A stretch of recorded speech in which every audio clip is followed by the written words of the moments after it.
ఏలూరు జిల్లా బుట్టాయిగూడెం మండల కేంద్రంలో తెలుగుదేశం పార్టీ సమావేశం నిర్వహించారు.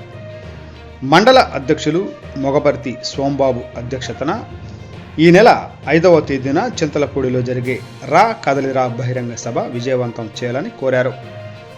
మాజీ మంత్రి కెఎస్ జవహర్, నియోజకవర్గ కన్వీనర్ బోరగం శ్రీనివాసులు, నియోజకవర్గం పరిశీలకులు పోతుల అన్నవరం పాల్గొన్నారు. ఈ కార్యక్రమంలో మీడియాతో జవహర్ మాట్లాడుతూ ఫిబ్రవరి 5వ తేదీన చింతలపూడిలో జరగనున్న బహిరంగ సభకు భారీగా ప్రజలు స్వచ్ఛందంగా తరలి వస్తున్నారని, జగన్ రెడ్డిని ఇంటికి పంపించడానికి సంసిద్ధం అయ్యారని అన్నారు. ఈ కార్యక్రమంలో Eluru parliament organising secretary Yantrapragada Srinivas, Telugu రైతు కార్యదర్శి గద్దె అబ్బులు, ఏలూరు జిల్లా అధికార ప్రతినిధి జారం చాందిని విద్యాసాగరిక, ఎస్టీ సెల్ నియోజకవర్గ అధ్యక్షులు మడకం రామకృష్ణ, ఎస్టీ సెల్ నియోజకవర్గం ఉపాధ్యక్షులు తెల్లం వెంకటేశ్వరరావు, గుండుబేని మురళి, కుందుల శ్రీను, పోసం మొక్కమ్మ, ఆండ్రూ శ్యామ్ కుమార్, కేరం వెంకటేశ్వరరావు తదితరులు పాల్గొన్నారు.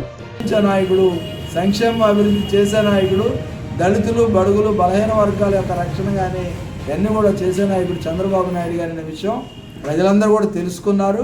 పెద్ద ఎత్తున తరలి వచ్చి సభను విజయవంతం చేయడం ద్వారా ఈ రాష్ట్రంలో మార్పుకు నాంది అయ్యే విధంగా చింతలపూడి వేదిక కావాలని మేము అందరం కూడా ఆశపడతా ఉన్నాం.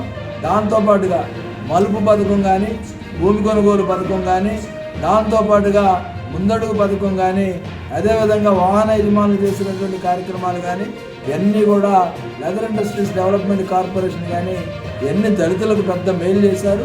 అదేవిధంగా గిరిజనులకి ఎక్కడా లేనిది ఎన్టీ రామారావు గారు వచ్చిన తర్వాతే గిరిజనులకు ప్రత్యేకంగా పాఠశాలలు ఏర్పాటు చేసి, సమీకృత గిరిజనాభివృద్ధి సంస్థలు ఏర్పాటు చేసి, ప్రత్యేకంగా గిరిజన ప్రాంతంలో ఉన్నటువంటి గిరిజనుల అభివృద్ధికి తెలుగుదేశం పార్టీ కృషి చేసింది కనుక పెద్ద ఎత్తున ఈ ప్రాంతం నుంచి ఆ సభకు తరలి రావాల్సిందిగా ప్రతి ఒక్కరిని ప్రేమతో ఆహ్వానిస్తాం.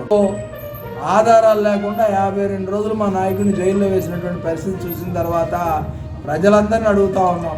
ప్రజాస్వామ్యాన్ని కాపాడాలి, ఈ రాష్ట్రాన్ని రక్షించుకోవాలి.